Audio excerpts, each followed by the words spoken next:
Pemuda sekap dan ruda paksa gadis 15 tahun selama 3 hari, berawal dari pacaran.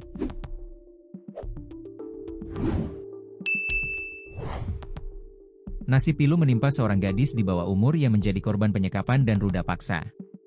Korban disekap selama 3 hari oleh seorang pemuda dan mengalami tindakan kekerasan seksual.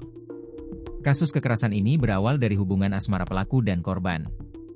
Seorang pemuda berinisial MA, 20, ditangkap oleh Unit Perlindungan Perempuan dan Anak, PPA, Satreskrim Polres Goa atas dugaan tindak pidana terhadap seorang remaja putri di bawah umur.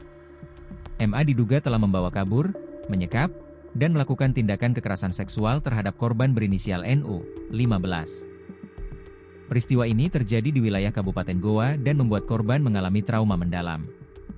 Penangkapan pelaku dilakukan setelah polisi berhasil menemukan NU dalam keadaan terguncang secara psikologis di sebuah rumah yang diduga menjadi lokasi penyekapan.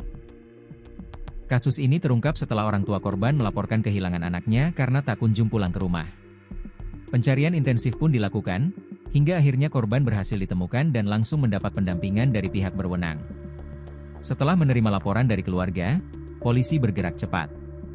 Setelah diselidiki polisi akhirnya mendapatkan keberadaan dan menangkap pelaku. Saat digelandang polisi, MA hanya bisa tertunduk diam. Dalam pemeriksaan awal, MA mengaku memiliki hubungan pacaran dengan korban. Ia menjemput korban dari kota Makassar dan membawanya ke salah satu rumah di Goa. KBO Satreskrim Polres Goa, Ibtu Kamarudin mengatakan pelaku diduga menyetubuhi anak di bawah umur.